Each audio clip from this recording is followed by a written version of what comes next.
Assalamualaikum warahmatullahi wabarakatuh. Tabipun, Honorable Mr. Febrian Eko Saputra, SMMSN, as a lecturer in Statistika Ekonomi.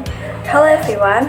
First of all, let me introduce myself. My name is Melissa Alivia with NPM 224-11006.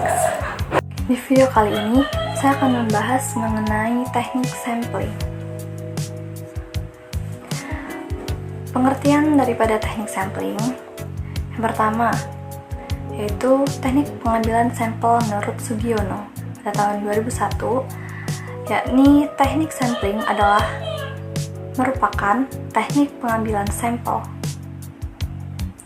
Kemudian pengertian teknik pengambilan sampel menurut Margono 2004. Teknik sampling adalah cara untuk menentukan sampel yang jumlahnya sesuai dengan ukuran sampel yang akan dijadikan sumber data sebenarnya, dengan memperhatikan sifat-sifat dan penyebaran populasi agar diperoleh sampel yang representatif.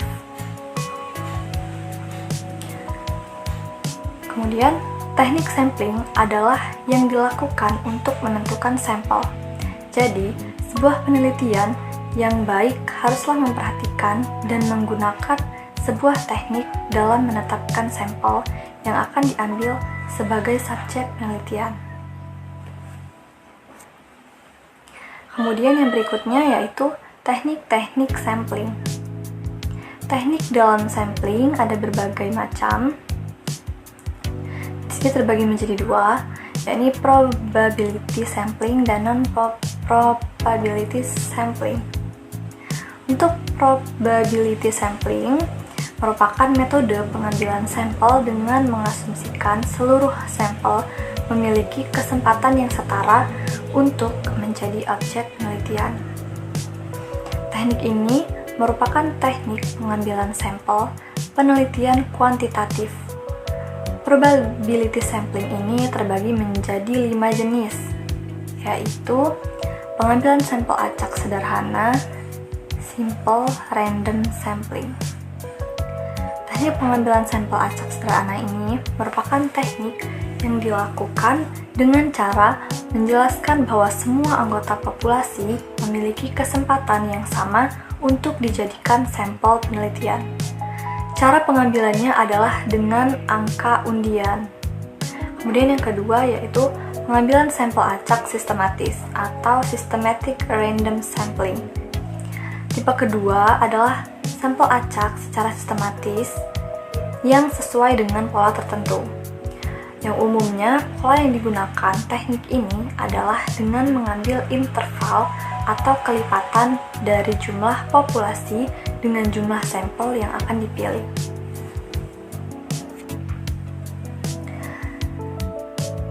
Kemudian, yang ketiga yaitu pengambilan sampel acak berstrata atau stratified random sampling.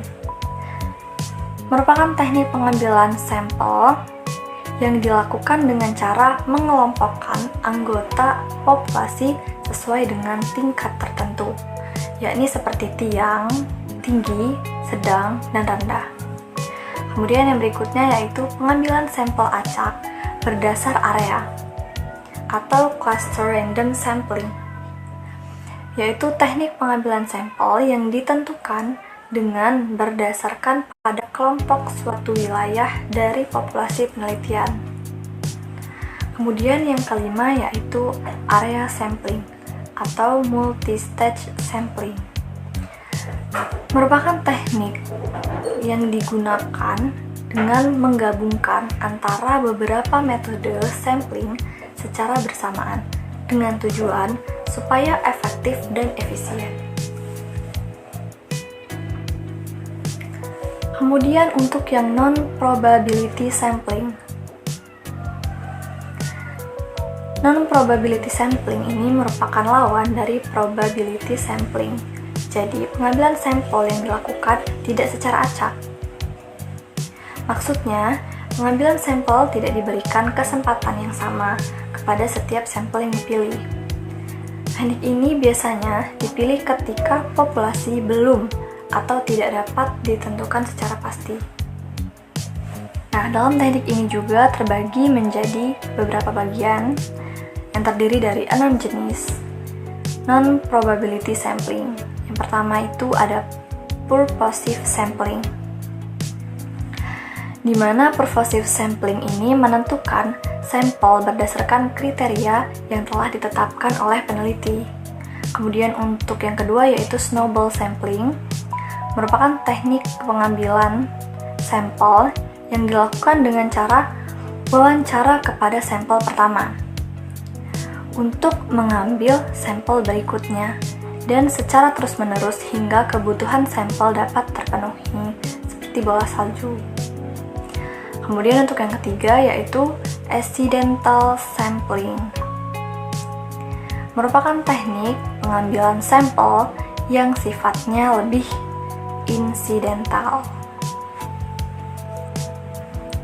Kemudian yang keempat yaitu quota sampling, di mana teknik ini merupakan teknik pengambilan dengan cara menentukan jumlah sampel penelitian lebih dulu.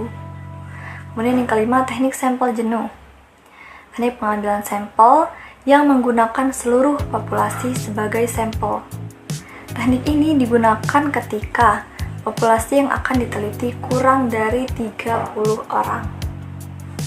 Kemudian yang berikutnya yaitu sampling sistematis. Teknik sampling yang digunakan dengan cara sistematis, yaitu misalnya dengan memberikan nomor terhadap populasi yang akan kita teliti. Kemudian slide berikutnya yaitu tujuan teknik sampling. Teknik pengambilan sampel memiliki tujuan, yakni mendapatkan data yang relevan dengan penelitian, kemudian memberikan informasi yang terkait dengan populasi, serta dijadikan acuan untuk mengambil kesimpulan, saran, dan keputusan setelah penelitian dilakukan. Kemudian, langkah-langkah dalam teknik sampling. Menurut Dallon pada tahun 1981, beberapa langkah yang harus diperhatikan peneliti dalam menentukan sampel, yaitu pertama, menentukan populasinya. Kemudian yang kedua, mencari data akurat unit populasi. Yang ketiga, memilih sampel yang representatif. Kemudian yang terakhir, menentukan jumlah sampel yang memadai. Well guys, that was a little explanation regarding the material I have conveyed. I hope it can be understood well and is useful for all of us. More or less, I apologize for ending. Wassalamualaikum warahmatullahi wabarakatuh.